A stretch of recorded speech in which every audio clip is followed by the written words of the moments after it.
తర్వాత గురుగారు మీరు గురుత్వం వైపు మిమ్మల్ని దారి తీసినది ప్రధాన కారణం ఏమిటి? నాకు ఒక గురువు మంత్రం ఇచ్చాడని చెప్పాక ఇందాక శ్రీశైలంలో, ఆ తర్వాత హిమాలయాల్లో కూడా గురువులు కనిపించారు.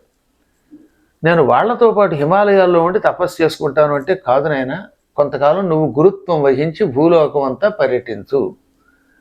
ఎంతోమంది శిష్యుల్ని మంత్రం ఇచ్చి పవిత్ర మార్గంలో నడుపు. నీ శిష్యుల్లో కొంతమంది నీ కోసం ప్రాణం ఇచ్చేవాళ్ళు ఉంటారు, వాళ్ళ సహకారం తీసుకో. అన్నిటికీ మించి 18 పురాణములు భూలోకంలో అంత తేలిగ్గా ప్రచారం అవ్వవు. పుస్తక రూపంలో ఉంటాయి కానీ మస్తక రూపంలోకి వెళ్ళవు. ఈ అష్టాదశ పురాణాలని ప్రచారం చేయి.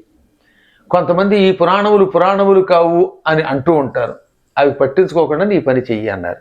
ఎందుకంటే బ్రాహ్మణములు అని ఉంటాయి, వాటినే పురాణ సారాంశంగా మనకి ఇచ్చాడు వ్యాసుడు. కానీ ఈ బ్రాహ్మణములు వేరు, ఈ పురాణములు వేరు అనే భ్రమ కొందరు కలుగుతుందట. అలాంటి భ్రమలని నువ్వు పట్టించుకోకు, ఎవడేమనుకున్నా పట్టించుకోకు. ఎందుకంటే నీ శిష్యులు నీ కోసం ప్రాణం ఇస్తారు. ఎవడన్నా ఏదన్నా అంటే తుక్కురు ఎగ్గొడతారు, అంతగట్టి వాళ్ళు ఉంటారు. కాబట్టి 18 పురాణాలు ప్రచారం చెయ్యి అని నాకు అక్కడ కొంతమంది గురువులు చెప్పారు. సరే, వారి మాట తర్వాత నాకు మళ్ళీ పుట్టపర్తి సత్యసాయిబాబా వారు, నువ్వు పీఠస్థాపన చేస్తావు, నువ్వు గురువుగా ఆధ్యాత్మిక ప్రచారం చేస్తావని చెప్పారు.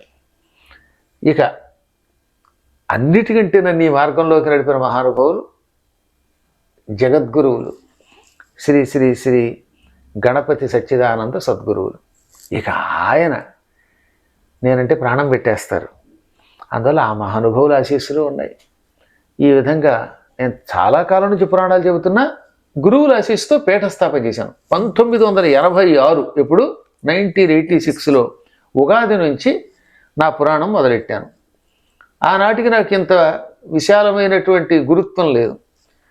క్రమంగా గురువుగా ఓ పీఠస్థాపన చేశాక ఇటు శిష్యులకి మంత్రోపదేశాలు చేస్తూ వాళ్ళ చేత యజ్ఞాలు చేయిస్తూ దాంతోపాటు పురాణ ప్రవచన రెండూ చేశాను. అంటే ఇప్పటికీ మీరు ఇంటర్వ్యూ తీసుకునే నాటికి 40 సంవత్సరాలు అయింది నేను పురాణ రంగంలో ప్రవేశించేప్పుడు.